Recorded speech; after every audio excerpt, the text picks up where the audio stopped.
ہوں doctor Abdul Jabbar Khan, doctor Abdul Jabbar Khan official YouTube channel آپ دیکھ رہے ہیں۔ بہت بہت شکریہ، آپ نے اس کو سبسکرائب کیا ہوا ہے۔ مزید حضرات بھی سبسکرائب کریں، اس کو شیئر کریں، بیل آئیکن کو پریس کریں نوٹیفیکیشنز کے لیے، اور اچھے مخلص مشورے میں بھی آپ کے ساتھ ہوں، اور اخلاق کے دائرے میں رہتے ہوئے یہ بہت ضروری ہے۔ پاکستان کی فارن پالیسی کی صورتحال بھی وہی ہے جو کہ انٹرنل پالیسی کی۔ انٹرنل پالیسی کہاں تک کامیاب ہے وہ صرف ایک پروپیگنڈا ہے، فگر فجنگ ہے، کیا ہے وہ آپ جانتے ہیں۔ انفلیشن اگر 5% سے ڈاؤن ہو چکا ہے تو اس کا امپیکٹ عوام تک نہیں آیا، نمبر 1۔ نمبر 2، انٹرسٹ ریٹ انہوں نے کم کر دیا ہے، 12% پر لے آئے ہیں اسٹیٹ بینک آف پاکستان۔ اس کا بھی فائدہ ابھی تک عوام کو نہیں پہنچا کہ اگر فائنینسنگ لینی ہے عوام نے تو وہ کس طرح لیں، اور بینکوں کا میکینزم کیا ہے۔ انٹرسٹ بیسڈ اکانومی ہے، کوئی انٹرسٹ فری اکانومی نہیں ہے پاکستان کی۔ یہ جتنے بھی ونڈوز کھلی ہوئی ہیں مختلف بینکوں کے نام پر، اسلام کے نام پر، اسلامی بینکوں کے نام پر، یہ صرف عقیدے اور دھوکہ دینے کے مترادف ہے، عقیدے کے خلاف کام کر رہے ہیں، اور یہ سود ہی سود ہے۔ یعنی بڑے بڑے بادشاہ شخصیت اور حضرت مولانا وہ پوچھتے ہیں کہ جناب یہ بتائیے نا کہ کیا یہ سود نہیں ہے؟ ظاہر جواب ان کو ملتا ہے کہ واقعی سود ہے، لیکن بوتل پہ نام جو ہے وہ اسلامک سم تھنگ لگا دیا ہے، مکہ کولا یا زمزم کولا۔ مسلمان جو ہیں بڑے ہی ڈسکریٹ ہیں اپنے مذہب اور عقیدے کے اعتبار سے، وہ کسی بھی طور پر سود کے حامی نہیں ہیں، لیکن کیا کیا جائے کہ پاکستان کا پورا سسٹم جو ہے سود پر ہے، اور کائبور کے اوپر بیس کر کے تمام نام نہاد اسلامی بینک اور نام نہاد کنونشنل بینک کام کر رہے ہیں۔ یہی وجہ ہے کہ پاکستان میں خیر اور برکت نہیں ہے، معاشی شعبوں میں اور سماجی شعبے میں برائیاں ہیں، جھوٹ ہے، مکاری ہے۔ اس کی بنیادی وجہ کم از کم میرے جیسا ایک ادنا سا طالب علم اسلامک اکنامکس کا، وہ یہ سمجھتا ہے کہ اس کی بنیادی وجہ سود کھانا ہے، جو ہم کھا رہے ہیں، صبح و شام کھا رہے ہیں۔ اور آن دا ٹاپ آف ایوری تھنگ، دھوکہ ہم کس کو دے رہے ہیں؟ یہی دھوکہ دہی کی پالیسی ہے پاکستان کی پالیٹکس میں، دھوکہ دہی کی پالیٹکس ہے، عوام جانتے ہیں۔ ہم ایک دوسرے کو دھوکہ دے رہے ہیں، جھوٹ بول رہے ہیں، عدت کا کیس دوبارہ کھول دیا گیا۔ ارے بھائی، یہ کون صاحب ہے جن کو پہلے، ابھی تو کچے جج ہیں، وہ جو اعظم خان صاحب آئے ہیں وہ کچے جج ہیں، اور ساری دنیا جانتی ہے کہ ذوالقرنین صاحب ہوں یا دیگر حضرات ہوں، ان کی جو اپروچ رہی ہے وہ اینٹی عمران خان رہی ہے۔ دیکھیے، میں عرض کر رہا ہوں، پاکستان ایک کلیکٹیو وزڈم کے نتیجے میں ہی پیدا ہوا ہے، تحریک بنی ہے، کامیاب ہوا ہے، آزادی حاصل ہوئی ہے، اور کلیکٹیو وزڈم یعنی اجتماعی شعور، اجتماعی عقل کی بنیاد پر ہی یہ ملک قائم رہ سکتا ہے اور استحکام ہو سکتا ہے۔ ڈنڈے کے زور پہ کچھ نہیں چلتا۔ یو ایس ایس آر کتنی بڑی حکومت تھی، اندر سے کیا نکلا جب ٹوٹا ہے تو اندر سے 8-9 ملک نکل آئے، اس میں سے 5-6 اسلامی ملک۔ تو یہ ہے جناب علی، نیوکلیر آرسنلز ہوں یا کوئی اور ہتھیار ہوں، سب سے بڑا ہتھیار عوام ہوتے ہیں، عوام کی اجتماعی طاقت ہوتی ہے، یونٹی ہوتی ہے، اور اتحادی میں برکت ہے۔ عدم اتفاق میں بے برکتی ہے، اور اس کا خمیازہ ہم بھگت رہے ہیں۔ ون سائیڈڈ گیم ہے، اگرچہ انہوں نے یہ کہا کہ یو ایس ایڈ بند کر دی امریکہ نے، اور بنگلہ دیش کو بھی نہیں مل رہی، اور پاکستان کو بھی نہیں مل رہی، اور ان کے اپنے دوستوں کو نہیں مل رہی۔ They are on the plan of a review, وہ اس کی نظر ثانی کر رہے ہیں اپنے پروگرام کے تحت۔ وہ ظاہر ہے کہ یو ایس ایڈ میں بھی بہت سی گڑبڑیں ہوئی ہیں، اور اس کی گڑبڑوں کی میں آپ کو نشاندہی کر دوں ایک نقطے پر، کہ جب یہ جو آپ کے ٹرمپ کی کابینہ میں شامل ہیں رچرڈ گرینل، انہوں نے یہاں کی سینیٹر پاکستان پیپلز پارٹی سے وابستہ ایک پرانی صحافی خاتون شہری رحمان کو سنب کیا، انہوں نے سنب کیا اس بنیاد پر کہ انوائرمنٹ کی، جب وہ منسٹر ہیڈ تھی، انچارج تھیں، یا سینٹ میں جو بھی کر رہی تھی انوائرمنٹ کے حوالے سے، انہوں نے کہا کہ جناب یو ایس ایڈ فنڈ تو آپ بھی لیتی رہی ہیں، اور پھر آپ ہی یعنی ٹرمپ کے خلاف تھیں۔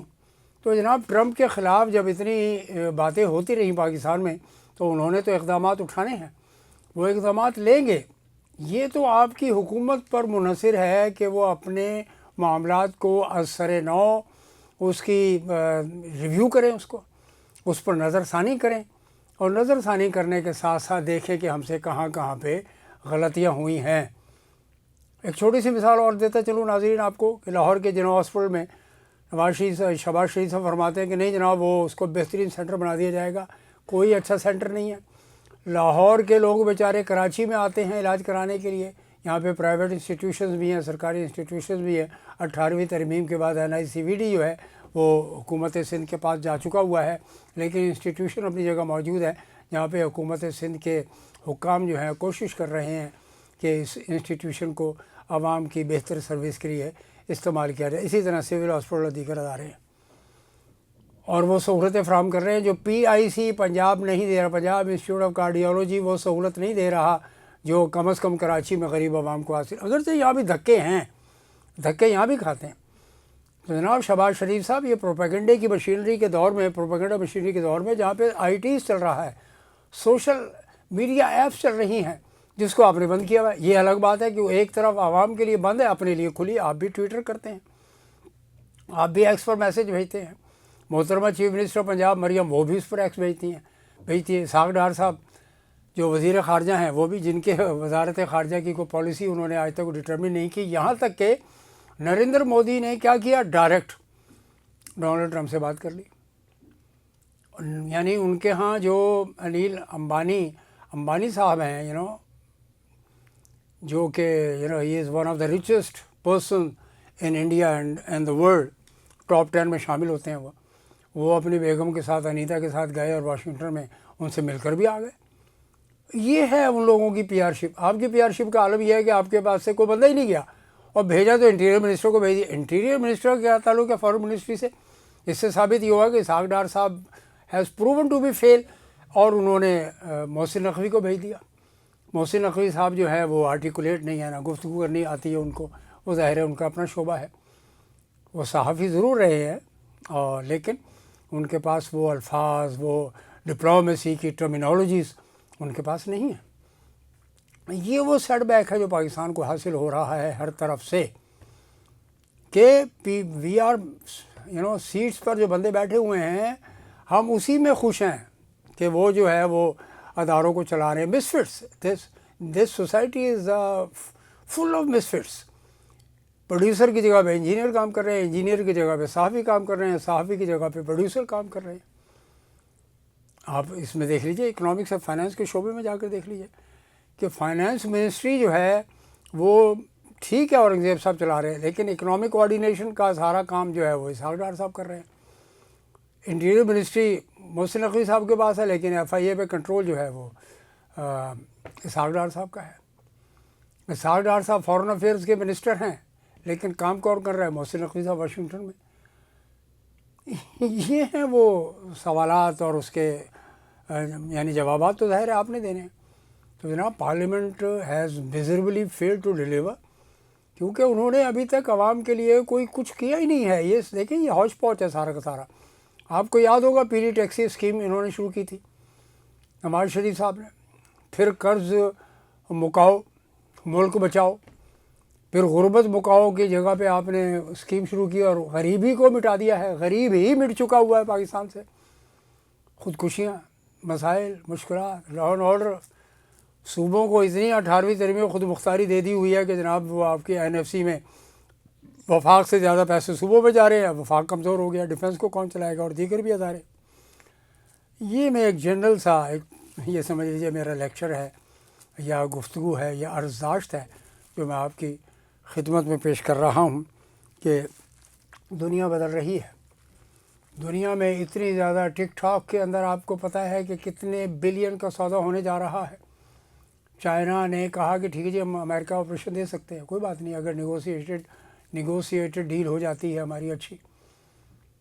کتنی اپلیکیشنز ہیں, کس کس کو روکوں گے آپ؟ اب ٹویٹر کی جگہ پہ ایک اور اپلیکیشن آنے والی ہے, that may be sort of a replacement of Twitter, یا اس سے ایڈوانس معاملات کو لے کر چلیں گے. اسٹار لنک, یہ اس کی ذہنی اختراع نہیں ہے, وہ ٹیکنالوجی کا ماسٹر ہے جس کو ایلان مسک کہا جاتا ہے.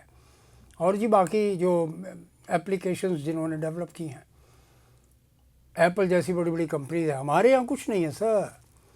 پاکستان کو ایک ایسی انرجیٹک انجن آف گروتھ, نوجوان قیادت کی ضرورت ہے جو اس ملک کو لے کر آگے چلے. اور اگر نوجوان نہیں تو کم از کم جوانی قیادت, یا اور بھی کچھ نہیں تو 70 سال کا جوان آدمی جو قیدی نمبر 804 کے نام سے مشہور ہے.